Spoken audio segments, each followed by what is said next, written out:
Hello guys, welcome to another video of stock market. Friends, De Neers tools limited guys इस company का IPO, आज इस IPO का opening date है और आज इस वीडियो में हम लोग जानेंगे इसका कंप्लीट एनालिसिस, का प्राइस बैंड क्या है, कब तक ओपन रहेगी, इसमें कितना लॉट साइज है, फंडामेंटल एनालिसिस, फिनेंशियल, इन जीएमपी लिस्टिंग, इन सभी चीज़ों को हम लोग प्रॉस कॉन सभी चीज़ों को हम लोग आज इस वीडियो में डिस्कस करेंगे। चलिए फ्रेंड्स, वीडियो को स्टार्ट करते हैं।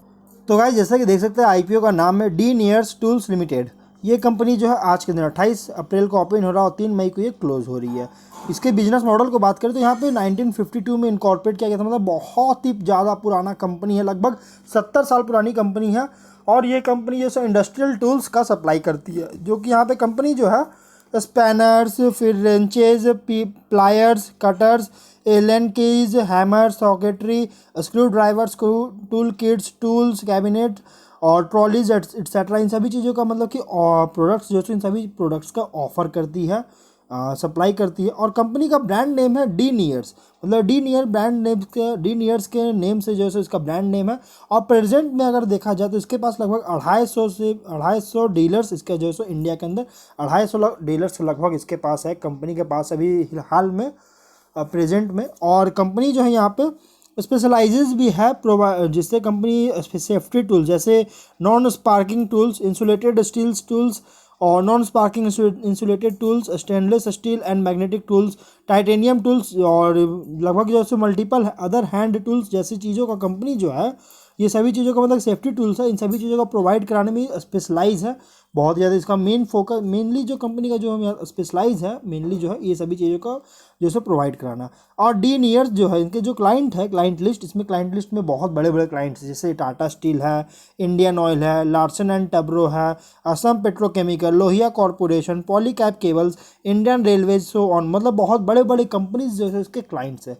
कंपनी स्ट्रेंथ क्या है तो इसके डायरेक्टर्स और मैनेजमेंट टीम जो है बहुत ही ज़्यादा एक्सपीरियंस्ड है। डिस्ट्रीब्यूशन सिस्टम बहुत ही शानदार है, क्वालिटी और सेफ्टी बहुत ज़्यादा रखती है प्रोडक्ट्स का। रिपीट ऑर्डर होता है, मतलब कि इसके क्लाइंट से रिपीटेड ऑर्डर मिल रहा है, मतलब कि इनके क्लाइंट जो है बहुत ही ज़्यादा जो है सो ट्रस्ट वर्दी है, इनके ऊपर बहुत ज़्यादा ट्रस्ट करी, तो इसकी वजह से रिपीटेड ऑर्डर्स दी जा रही है। और स्ट्रॉन्ग सप्लाई चेन भी है कंपनी का, सप्लाई चेन भी बहुत ही स्ट्रॉन्ग। अब हम बात करें डिटेल्स का तो 28 से 3 मई तक ओपन रहेगा। 10 रुपीज़ का फेस वैल्यू, 95 to 101 रुपीज़ पर शेयर की प्राइस बैंड, 1200 शेयर्स की लॉट साइज, 22.99 करोड़ का issue size, book build issue IPO NSE SME में लिस्टेड होगा। अलॉटमेंट 8 मई का रखा गया, 9 मई को रिफंड्स रिलीज किया जाएगा, 10 मई को शेयर्स डीमैट अकाउंट में क्रेडिट होंगे, 11 मई का लिस्टिंग डेट रखा गया। अमाउंट 1,21,000 रुपीज़ का मिनिमम अमाउंट पे करना होगा। ऑफर जो दिया गया, मतलब रिजर्वेशन जो दिया गया, क्यूआईबी को 50% का, एचएनआई को 15%, रिटेल को 35% का ऑफर दी गई है। प्रोमोटर की बात करें तो मिस्टर नीरज कुमार अग्रवाल और मिसेस शिल्पी अग्रवाल और मिस्टर कनव गुप्ता इस कंपनी के प्रोमोटर हैं। प्री इशू होल्डिंग 91.14% का होल्डिंग है। अब बात करते हैं हम इसके फिनेंशियल्स का। कंपनी का फिनेंशियल्स अगर देखिएगा, 20 में 55.7 करोड़ का एसेट्स, 73.4 करोड़ का रेवेन्यू, 43 लाख का प्रॉफिट और नेटवर्थ है 7 करोड़ का, रिजर्व से 7.1 करोड़ का, डेट है 4.8 करोड़ का। 61 करोड़ का एसेट, 62.1 करोड़ का रेवेन्यू, 65 लाख का प्रॉफिट, 3.2 करोड़ का नेटवर्थ है, 3.1 करोड़ का रिजर्व्स और डेट है 11.4 करोड़ का। अगर 22 की बात करें, 99.3 करोड़ का एसेट्स, 80 करोड़ का रेवेन्यू, 5 करोड़ का प्रॉफिट, 23.8 करोड़ का नेटवर्थ है, 6.5 करोड़ का रिजर्व्स है, 24.3 करोड़ का डेट देखने को मिल रहा है। और 8 मंथ्स 23 का अगर देखिएगा तो 125.5 करोड़ का एसेट्स, 56 लाख करोड़ का यहाँ पे जो है सो रेवेन्यू है, 3.8 करोड़ का प्रॉफिट, 30.4 करोड़ का नेटवर्थ, 4.1 करोड़ का रिजर्व्स है और डेट है 24 करोड़ का। तो यहाँ पे अगर हम इसके फिनेंशियल देखें तो कंपनी का जो 20 में के अकॉर्डिंग अगर देखिएगा तो कंपनी का 21 में एसेट्स और एसेट्स में बहुत ही शानदार तेजी है, लेकिन रेवेन्यू उतना कुछ खास नहीं, बहुत ज़्यादा डिक्रीज हो चुका है, और लेकिन प्रॉफिट में तेजी आई।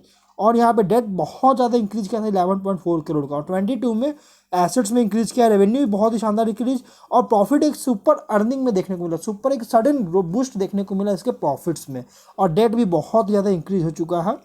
और 8 मंथ्स का अगर देखिए तो सुपर अर्निंग देखने को मिला। यहाँ पे कंपनी मतलब कि 21 में रेवेन्यू में थोड़ा सा इम्पैक्ट पड़ा था बिकॉज ऑफ कोरोना के टाइम में जो है बहुत ज़्यादा इम्पैक्ट पड़ा था, कंपनी को रेवेन्यू में देख सकते हैं। अगर हम इसके ईपीएस की बात करें 7.97 रुपीज़ का है, और रिटर्न ऑन नेटवर्थ जो है 21.17% का, जो कि ठीक ठाक है। और ऑब्जेक्ट क्या है इशू का, तो देखिए कंपनी जो वर्किंग कैपिटल रिक्वायरमेंट को मीट करना चाहती है, जनरल कॉर्पोरेट पर्पस और इशू एक्सपेंसेस को मीट करना चाहती है, जिसके लिए आईपीओ लाई गई है। तो यहाँ पे कंपनी ओवरऑल अगर देखा जाए तो एवरेज परफॉर्मेंस देखने को मिला है इसके फिनेंशियल में। अब हम बात करते हैं इसके प्रॉस और कॉन्स का। देखिए हम लोग इसके प्रॉस देखेंगे स्ट्रेंथ को, तो यहाँ पे कंपनी जो सो end to end business model पे कंपनी जो सो ऑपरेट होता है, और इसका मतलब कि बिजनेस मॉडल है जो कि कंपनी का मोस्ट यूनिक और सक्सेसफुल हार्डवेयर टूल बिजनेस में जो है सो बनाती है, जो कि end to end business model है। और कंपनी जो है यहाँ पे नॉन स्पार्किंग हैंड टूल्स को भी जो है सो यूज करती है, और कुछ टाइम जो है सो यहाँ पे जिसको हम लोग कहते हैं एंटी स्पार्क सेफ्टी टूल्स और स्पार्कलेस टूल्स को कहते हैं, इसको रेफर किया जाता है कुछ और नाम से, जो नॉन स्पार्किंग हैंड टूल्स भी कहा जाता है, यूज करती है, जो कि बहुत ज़्यादा जो सो सेफ्टी जो है बहुत ज़्यादा इंश्योर करती है, जो कि कंपनी का बहुत ज़्यादा स्ट्रेंथ है।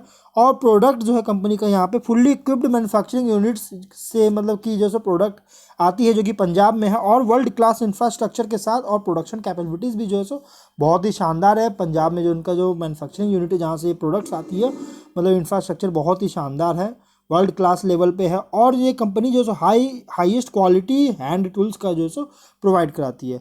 अब रिस्क क्या है कंपनी का ना, कि कंपनी का जो डेटर कॉन्स्टिट्यूट पेमेंट जो है ये बहुत ज़्यादा ड्यू है लगभग 3 सालों से, तो ये कंपनी के बहुत ज़्यादा इम्पैक्ट पड़ सकता है।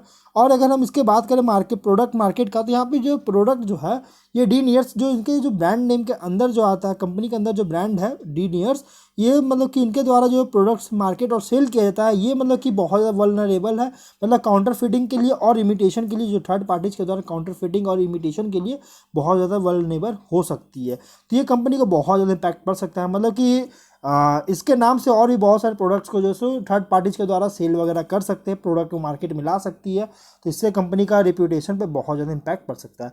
और यहाँ पे अगर दूसरी बात क्या है ना, थर्ड पार्टीज़ पे बहुत ज़्यादा रिलाई कर रही है, सब्सटेंशियली जो है सो रिलाई कर रही है थर्ड पार्टीज़ पे, जिससे कंपनी जो है सो यहाँ पे एडिक्वेट सेल कैपेबिलिटीज़ को मेंटेन करना और इस्टेब्लिश करने में बहुत ज़्यादा जो है सो मुश्किल साबित हो सकती है।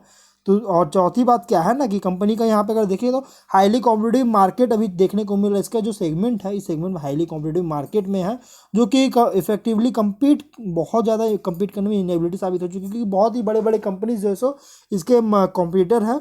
तो इस वजह से गाइस बहुत ज़्यादा मतलब कि कम्पीट करने के लिए बहुत ज़्यादा इनेबिलिटी साबित हो चुकी है, और लोअर मार्केट शेयर भी इसका है, और ऑपरेटिंग मार्जिन जो है ये भी बहुत ज़्यादा रिड्यूस हो रहा है।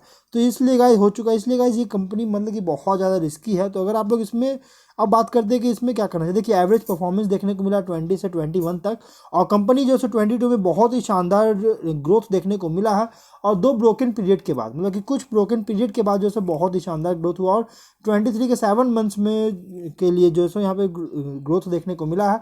और कंपनी जो है हाईली कॉम्पिटिटिव और सेगमेंट पे ऑपरेट होता है, जैसे मैंने भी कहा कि इसके बड़े बड़े कंपटीटर है, बहुत बड़े बड़े कंपनीज जो है इसके कंपटीटर है। और रिसेंट सुपर अर्निंग्स के अकॉर्डिंग प्राइस बैंड जो है फुल्ली प्राइस है, लेकिन ट्रैक रिकॉर्ड के अकॉर्डिंग प्राइस जो है बहुत ही हाईली प्राइसी आईपीओ है, बहुत ही महंगी आईपीओ इसलिए, और ये एक बहुत छोटी कंपनी है, इसका जो इक्विटी कैपिटल है बहुत ही छोटा है, जो कि आईपीओ का मतलब कि कैपिटल जो है मतलब पोस्ट है, मतलब आईपीओ जब लिस्टिंग होगी उसके बाद जो इक्विटी कैपिटल होगा बहुत ही छोटा होगा, जो कि बहुत ये मेन बोर्ड में माइग्रेट लेने में बहुत लंबे समय तक का वेट ले सकती है। तो इसलिए गाइस बहुत ही रिस्की कंपनी है, तो इसलिए अगर आप इसमें रिस्क लेना चाहते हैं तो ही आप इसको अप्लाई कीजिए, अदरवाइज आप इसको इग्नोर कीजिए।